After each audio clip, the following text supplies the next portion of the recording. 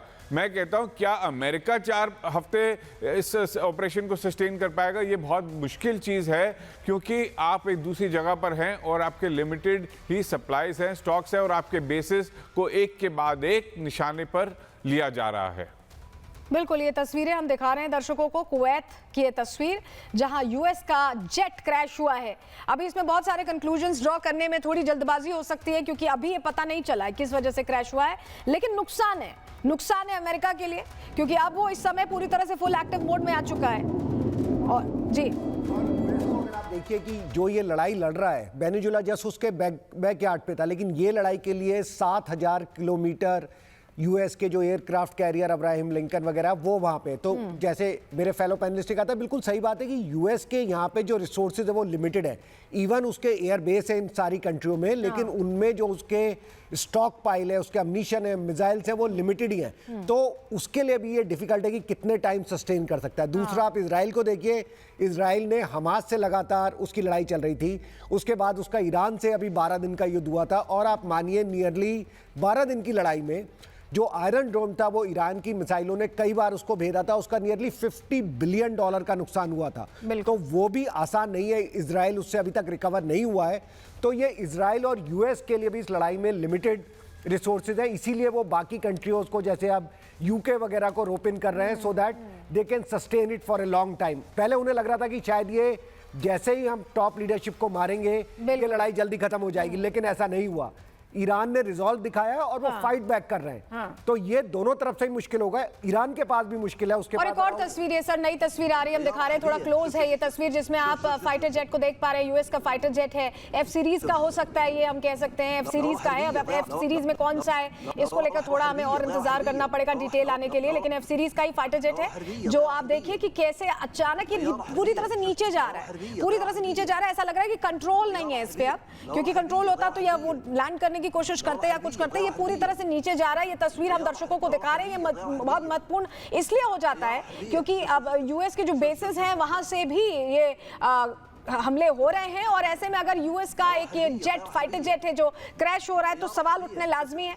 और ये F series का है। कोचर सर को भी मैं इंक्लूड करना चाहूंगी। कोचर सर, ये तस्वीरें आ रही हैं यूएस का जेट क्रैश हुआ, हालांकि बहुत जल्दबाजी होगा कहना कि क्या टेक्निकल फॉल्ट हुई या इंटरसेप्शन की वजह से हुआ है, लेकिन आपको तस्वीर देखकर पहली नजर में क्या लग रहा है सर?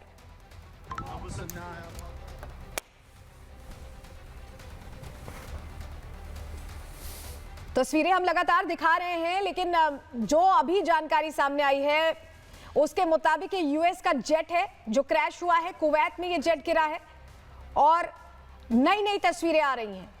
अब ये किस वजह से गिरा इसको लेकर देखिए बहुत जरूरी है कि इसको लेकर कोई जानकारी हमारे सामने आए, क्योंकि अभी बहुत ज्यादा डिसाइडिंग फेज में है सब कुछ मिडिल ईस्ट में। कौन किस पर भारी पड़ेगा इसकी जंग चल रही है। इस बीच अगर यूएस का एफ सीरीज का, जिसे वो कहते हैं कि हाईली एडवांस्ड इनका ये टेक्नोलॉजी से लैस जेट है, वो अगर ऐसे क्रैश होता है, उससे ऐसे धू धू करते हुए जलते हुए क्रैश होने की तस्वीर आती है, तो थोड़ा थोड़ा एक इमेज लॉस जरूर होगा अमेरिका को, मुझे लगता है। और ये तस्वीर हम दिखा भी रहे हैं दर्शकों को, कुवैत की तस्वीर। हम बताएं दर्शकों को कि पूरे मिडिल ईस्ट में 27 ऐसे यूएस बेसेस हैं जो इंस्टॉल किए गए थे इसीलिए कि, और ये देखिए ये पायलट की तस्वीर, शायद रेस्क्यू कर लिया गया। ये बहुत राहत की बात है कि पायलट को शायद रेस्क्यू कर लिया गया, क्योंकि तस्वीर सामने आ गई। देखिए ये उसी फाइटर जेट का पायलट है जिसकी तस्वीर हम आपको दिखा रहे हैं। 3 तस्वीरों के जरिए, 2 तस्वीरें तो आप देख रहे हैं जो फाइटर जेट क्रैश हो रहा है उसकी, और फाइटर जेट से जो पायलट है वो रेस्क्यू कर लिया गया है। ये बहुत अच्छी खबर है, क्योंकि जान जाती इसमें, निश्चित तौर पर जाती। जिस तरह से आग लगी थी, नीचे गिरता, अगर ब्लास्ट हो जाता तो बहुत मुश्किल होता। लेकिन ये तस्वीर हम दिखा रहे हैं जहां फाइटर जेट को गिरते हुए तो देखा जा रहा है, लेकिन पायलट को बाहर निकाल लिया गया है। ये 3 तस्वीरें इस समय हम दर्शकों को दिखा रहे हैं। अमेरिकी फाइटर जेट है ये जो क्रैश हुआ है, कुवैत में क्रैश हुआ है। ये जो 2 जानकारियां हम तक पहुंची हैं। तीसरी जानकारी है कि पायलट सुरक्षित है। 3 तस्वीरों के जरिए हम आपको पूरी कहानी बता रहे हैं, लेकिन अभी ये समझना होगा कि ये कुवैत में गिरा कैसे।